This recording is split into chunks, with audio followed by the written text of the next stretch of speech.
I've decided to divorce you. I'm leaving this house." "Well, that's fine. Get that parasite out of here soon." "David, we've finally gotten rid of the parasite, haven't we? I lived with my husband and his mother, my mother-in-law, dedicating myself to household chores for the sake of our family. One day while cleaning, I accidentally overheard a suspicious conversation between my husband and his mother. Hearing their talk shocked me, and just as I was about to leave the scene. Ouch.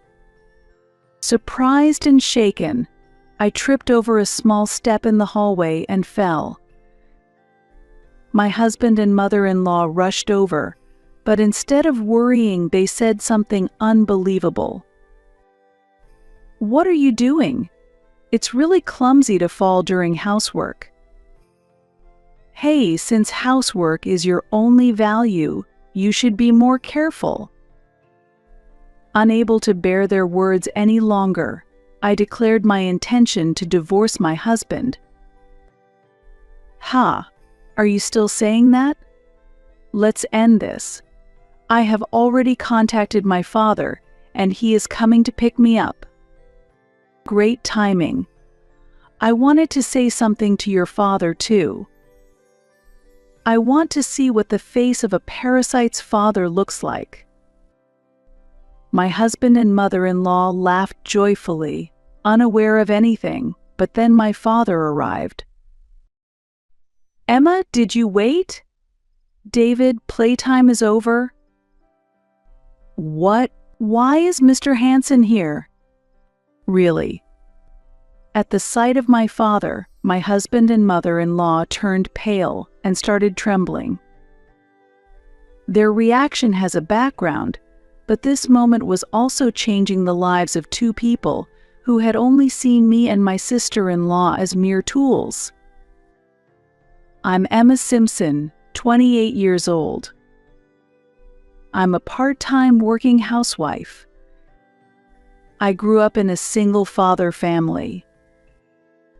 It's not because my parents divorced and my father had custody.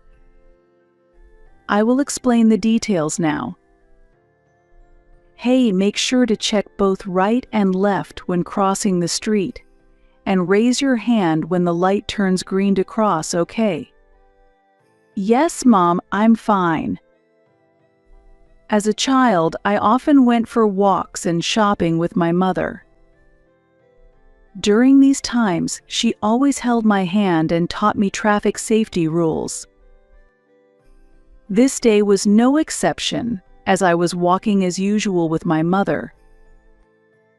Hey, Mom, that car is strange, isn't it? It keeps running even though the signal is red.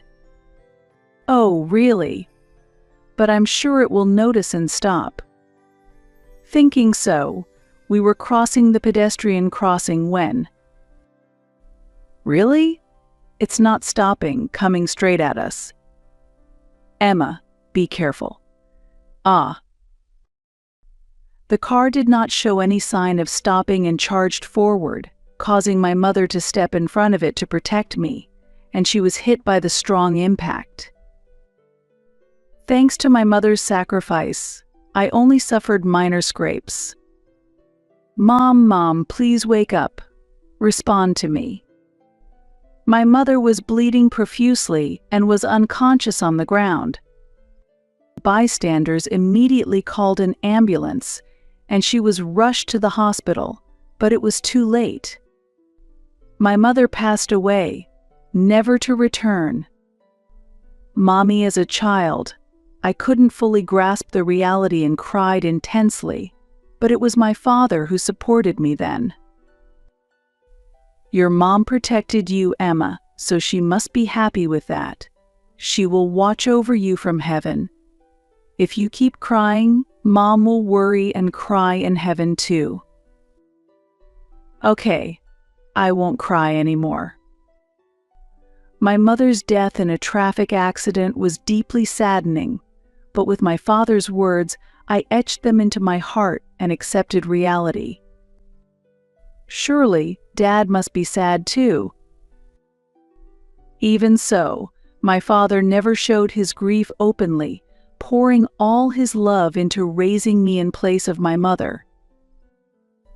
As a result, even without my mother, I was able to grow up freely without feeling lonely. When I turned 23, a special event occurred on my birthday. "Hey Emma, what kind of man is your type?" Why the sudden question? Well, someone sincere and warm-hearted. If that's the case, Mr. Simpson from my workplace is perfect for you. I'll introduce you next time. Oh, really? Thank you. Following that conversation, my friend decided to introduce me to this man. Nice to meet you. I'm David Simpson. I've heard about you, and you are truly beautiful.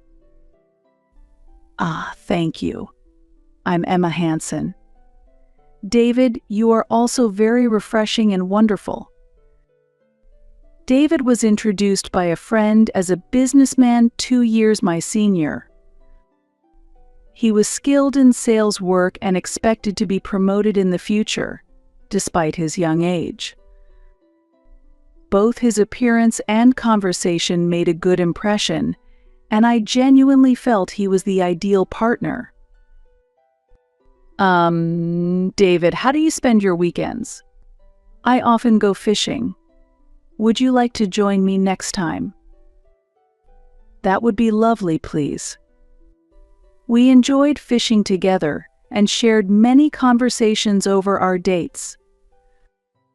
We started dating 6 months after we met, and a year after we met, a significant development occurred.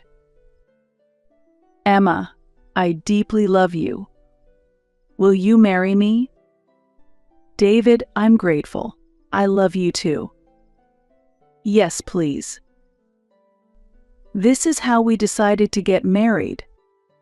However, our marriage could not proceed through the usual processes. There were specific circumstances for this reason. I'm sorry we couldn't meet your parents or have a wedding ceremony. I know you were looking forward to that. Indeed, I was looking forward to it, but it can't be helped. A global infectious disease is spreading.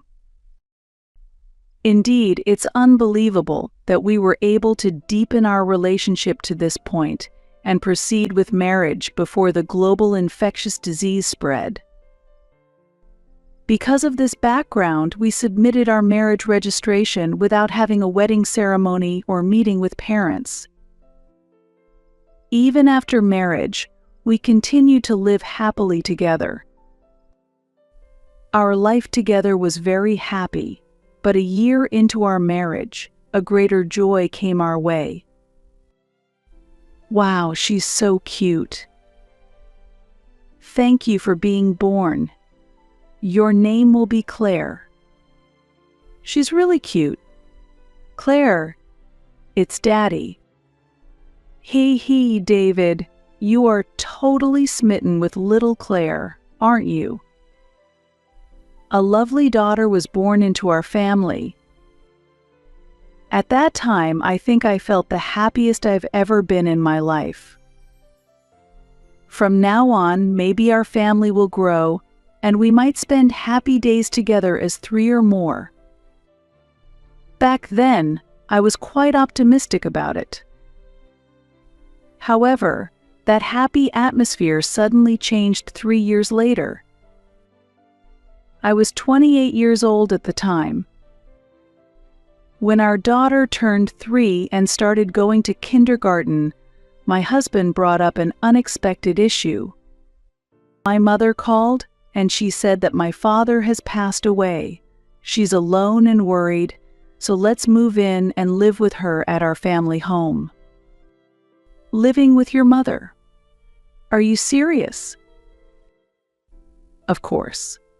What's wrong? Do you hate the idea of living with my mother?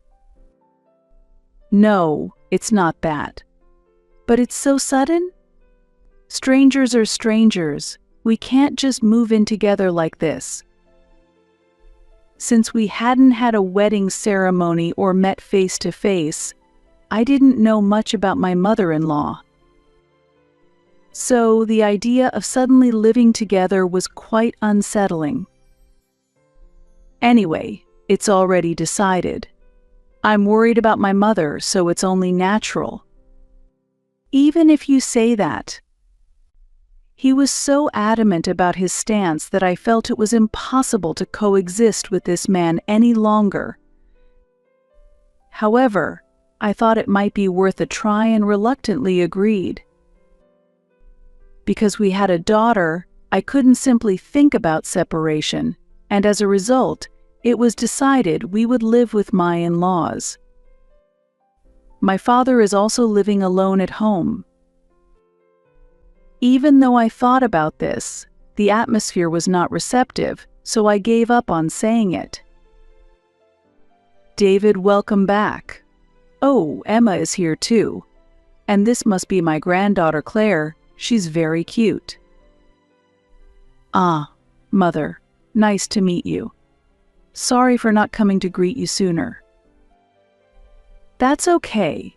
There was an epidemic, after all. It can't be helped. I really appreciate you saying that. Thank you. Thus, my mother-in-law warmly welcomed me and my daughter.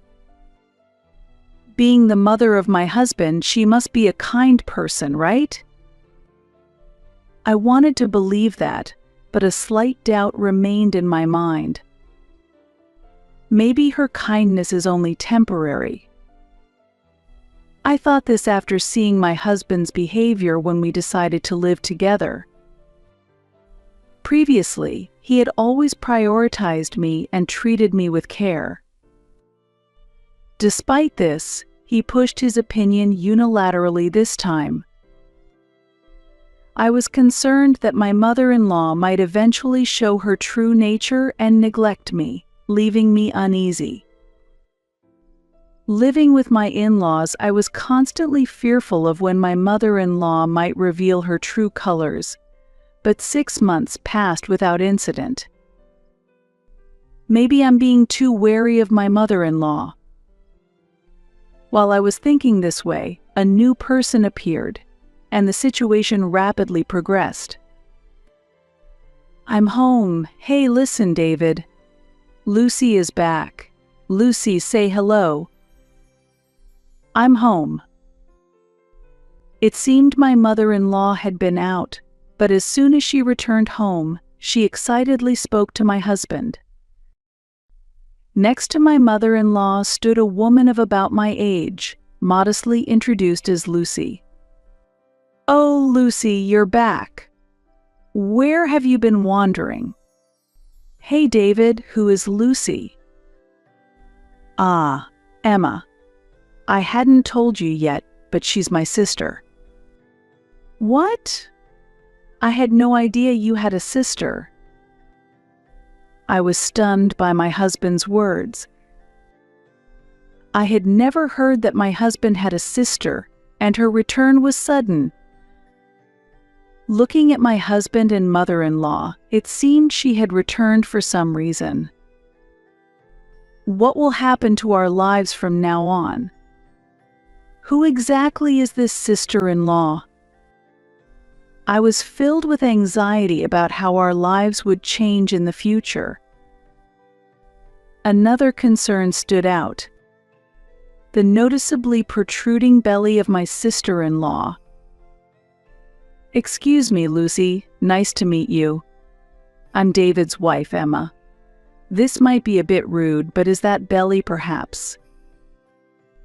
Yes, as you guessed, I'm pregnant. I thought so. My sister-in-law's pregnancy was confirmed. Then, who is the father of this child?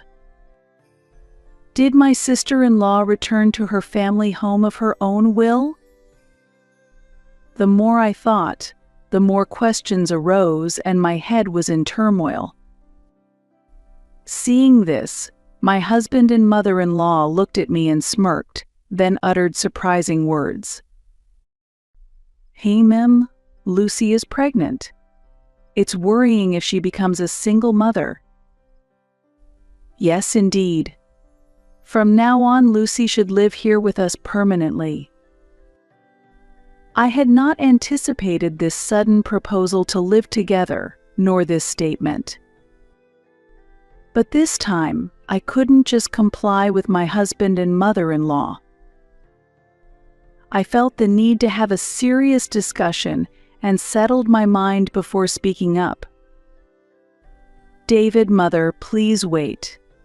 Temporary co-living is one thing, but living here permanently is difficult." "What's difficult about it? Are you saying it's okay to neglect Lucy while she's pregnant?" "That's terrible. It's like you have no feelings." "No. That's not what I mean.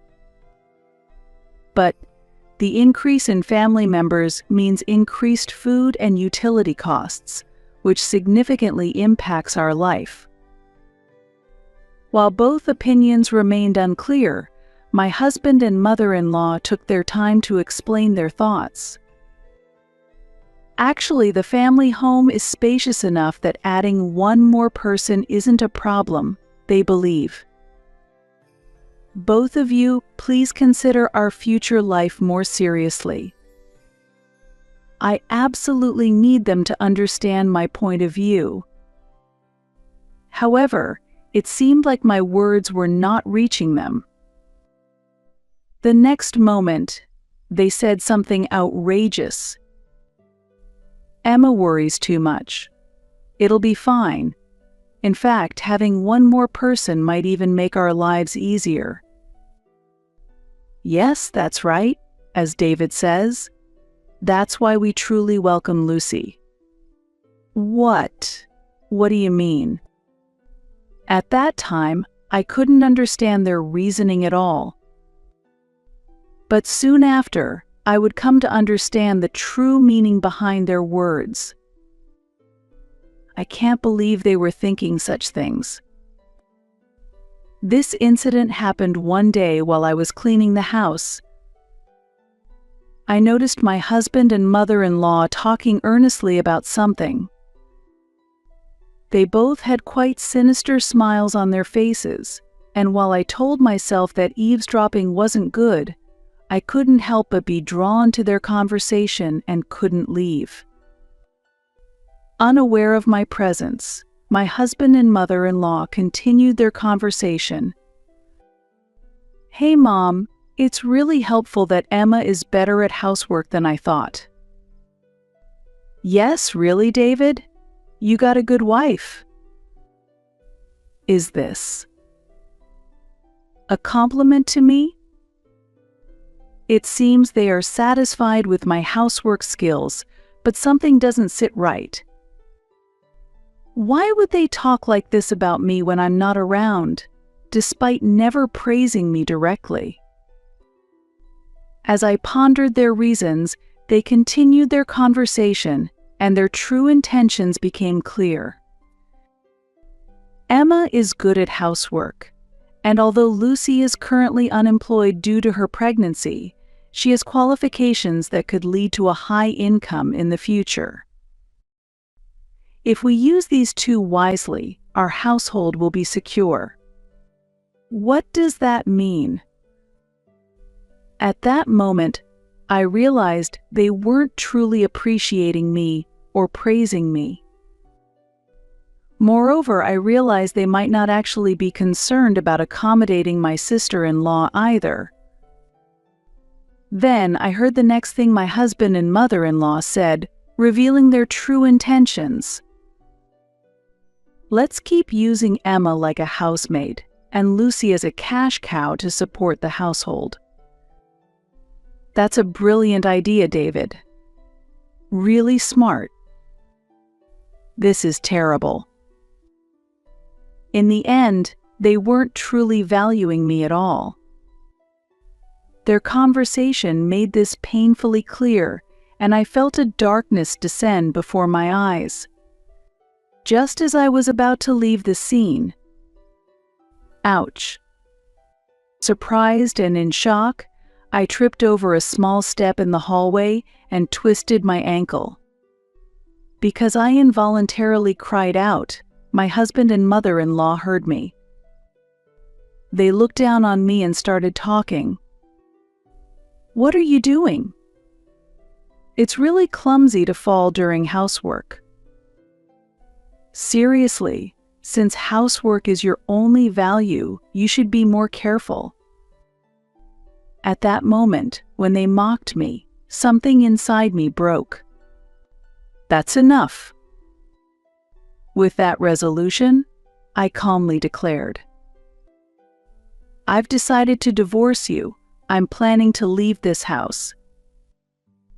Until just moments ago, they had valued my housework skills and talked about using me like a maid. Even without love, they would surely be troubled without me. With that thought, I watched for their reaction. "Well, that's good. Get that parasite out of here quickly." "David, we've finally gotten rid of the parasite." I couldn't believe they would insult me further at this timing. I only work part-time and have a small income. Meanwhile, my husband has been a full-time employee, climbing the corporate ladder to a high position since we met. To think he was looking down on me like this deep inside. Huh, are you still saying that? Let's end this. I have already contacted my father, and he is coming to pick me up. Great timing. I wanted to say something to your father, too. I want to see what the face of a parasite's father looks like. With that, I explained everything to my father. They were still laughing carelessly, unaware of anything. Their expressions changed a few minutes later when my father arrived. "Emma, did you wait?" "David, playtime is over." "What? Why is Mr. Hansen here?" "Really?" Their faces turned pale as my father approached. "Wait, you know Mr. Hansen too, Mom?" "Yes, actually, you too, David." "Why?" As my mother-in-law asked, my husband began to talk about his unexpected connection with my father.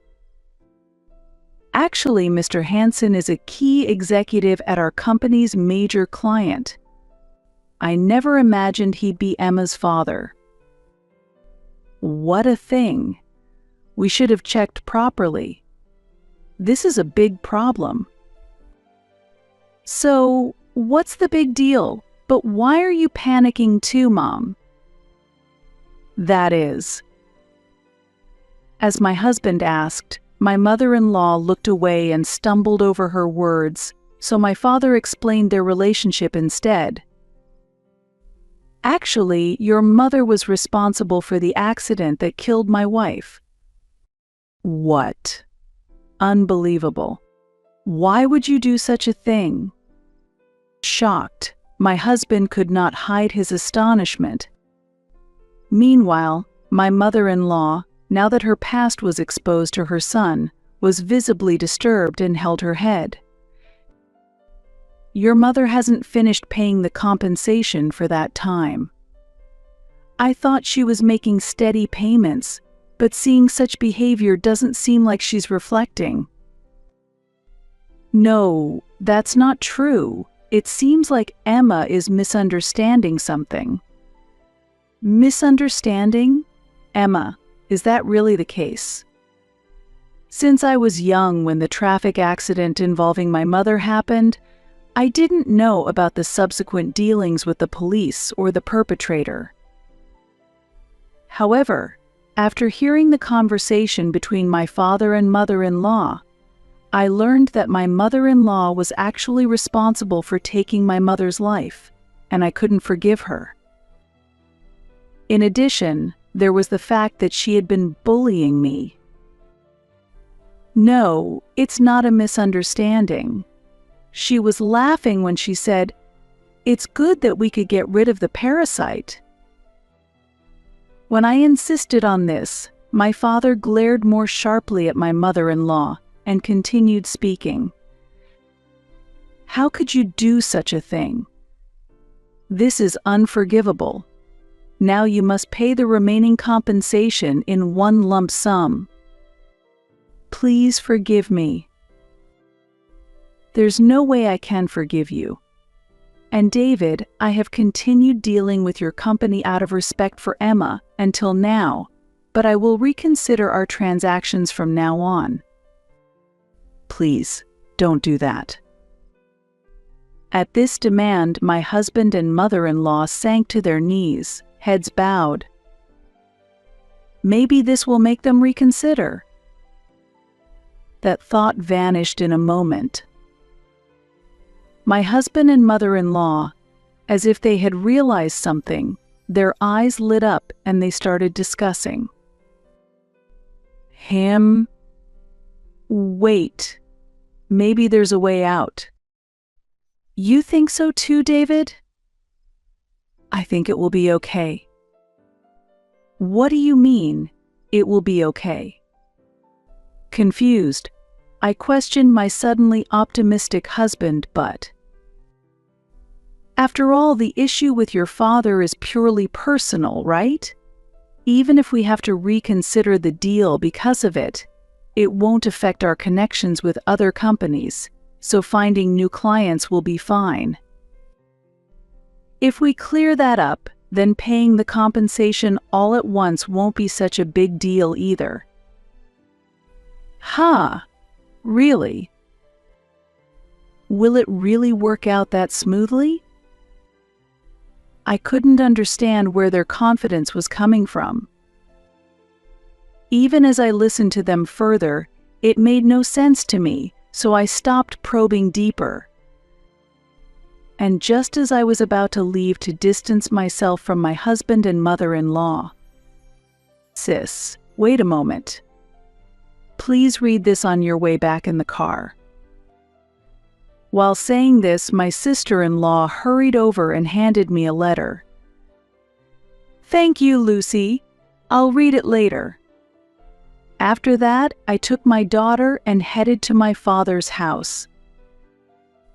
On the way, my daughter, looking curiously at the letter I was holding, asked me, "Mom, what's that letter?" "Oh, this is from Aunt Lucy." "Wow, what does it say?" Although my daughter couldn't understand the complex situation, she was very curious about the letter. Curious myself, I decided to open it. "Oh my, I can't believe this." "What's wrong?" "Emma, what does the letter say?" My father, intrigued by my surprised outburst, asked about the contents of the letter. Responding to him, I decided to explain what was in the letter. Actually, it seems that their family favored David, the son, as they grew up. It looks like Lucy was also horribly mistreated by my mother-in-law and David, treated almost like a slave. What? That's terrible. While we were discussing this, my husband and mother-in-law had been treating me as nothing more than a maid, and my sister-in-law as a cash cow.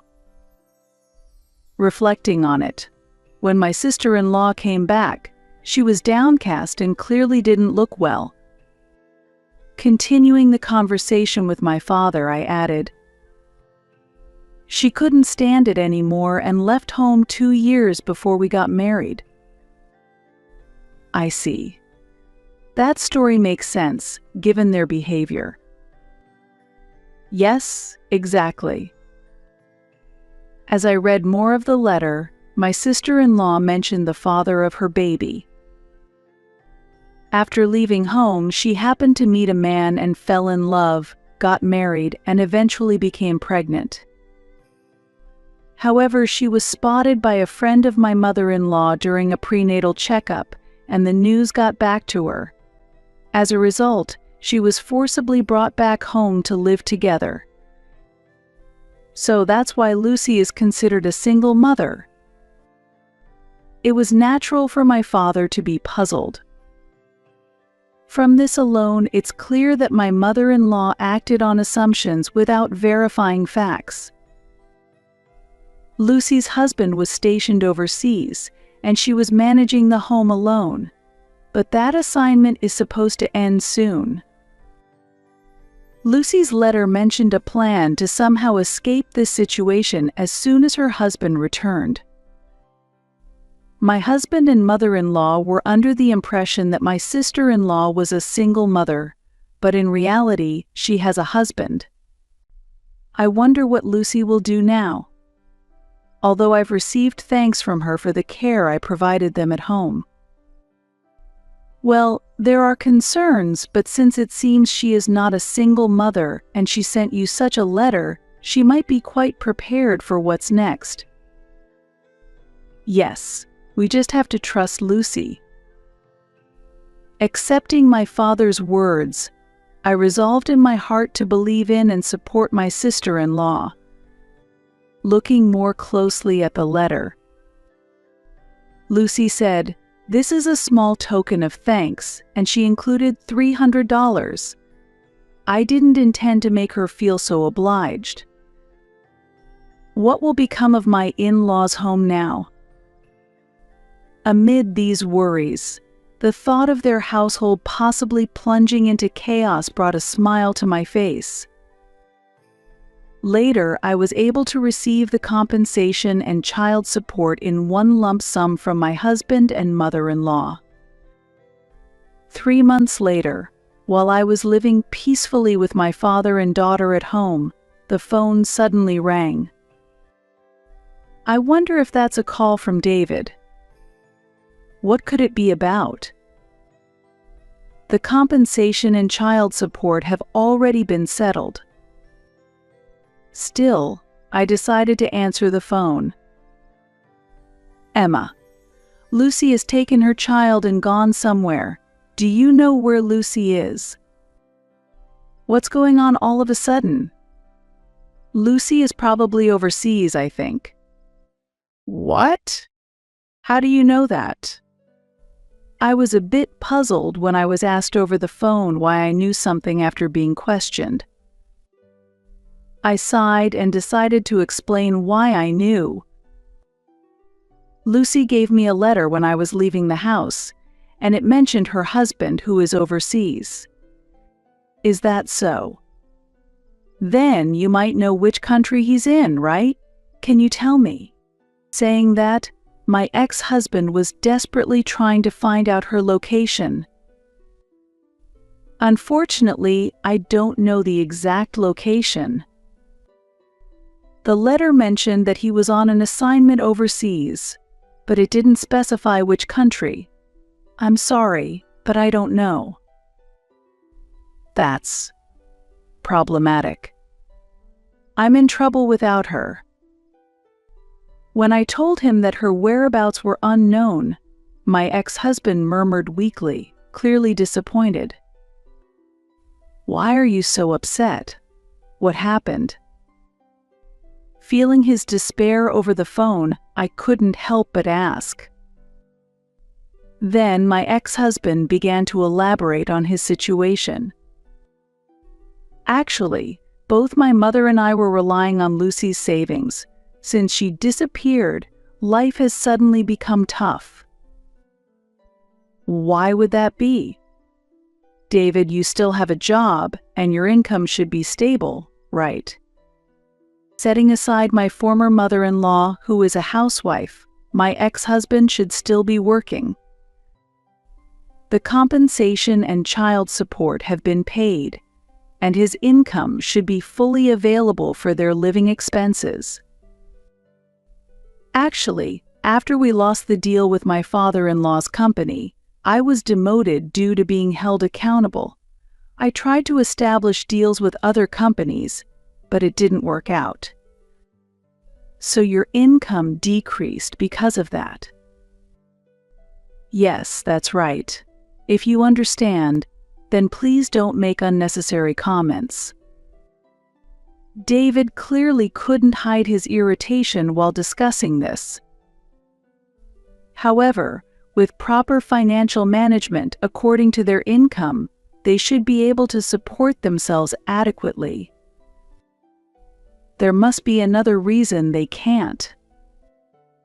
Hey David, aren't you trying to maintain the same lifestyle as before, even though your income has decreased? Huh. What are you talking about? You and your mother used to make expensive purchases on credit cards when we lived together. I think that tendency is continuing now, isn't it? Yes, that's true. In fact, my ex-husband and his mother have always had a tendency to spend excessively. Especially my ex-husband, he repeatedly made unnecessary expenses, burdening our finances. When Lucy started living with us, I felt that her joining was further straining our finances and making life more difficult. The reason lay in my ex-husband and his mother's deep-rooted habits of wasteful spending. Therefore, it wasn't difficult to identify the cause of their financial hardship. Anyway, please face reality. You and mother should take responsibility for the consequences of their choices. Relying on Lucy to solve your problems is entirely inappropriate. After making this clear to my ex-husband, I ended the call, added his number to the block list to prevent further contact, and also blocked him on Messenger. Since then, neither my ex-husband nor his mother has visited me. But one day I happened to meet the friend who introduced my ex-husband to me at a street corner. From that friend, I was able to learn in detail about my ex-husband's current situation. Emma, after your separation, it seems David has been struggling financially. He's been chased by credit card repayments and finally had to give up his house and start anew in a cheaper apartment. Really, that must be tough. So he ended up in this situation without ever reflecting on his actions. That's right. And David's mother has also been hit hard mentally by losing the house they had lived in for years, showing signs of dementia. David is now struggling, juggling work and caring for her, often complaining about it at work. Complaining at work won't solve anything. After hearing about my ex-husband from the friend, I truly felt pity, but he had tried to use both me and Lucy to suit his own convenience. Thus, I felt no sympathy for him, rather. I felt relieved to hear the news. When my friend finished speaking, he apologized for introducing my ex-husband, but I had also believed he was a good person at the time, so there were oversights on my part as well. I expressed my intention to maintain a good relationship with my friend in the future. Let's have coffee together again sometime. With that, we parted. Later, supported by my father, I found employment and started working while living at my parental home. One day, I found a letter from Lucy in the mailbox and decided to open it with interest. Oh, haha, Lucy, that's really great. Reading the words written in the letter, a smile spread across my face. At that moment, my daughter approached me curiously. Mom, what's up? Did something good happen? Actually, I received a wonderful letter from Aunt Lucy. There was also a photo included in the letter. Look, see for yourself. Wow, Auntie is smiling. The baby is very cute too. The photo included in the letter showed her smiling happily with her husband and baby. Currently, she has completely transformed her life, free from the influence of her brother and mother, and seems to be living truly happily. I, too, hope to attain happiness comparable to my sister-in-law's and enrich my life further. Above all, I wholeheartedly wish to live diligently for my dear daughter. My daughter and I, looking at the joyful photo, vowed in our hearts to move toward a bright future with smiles on our faces.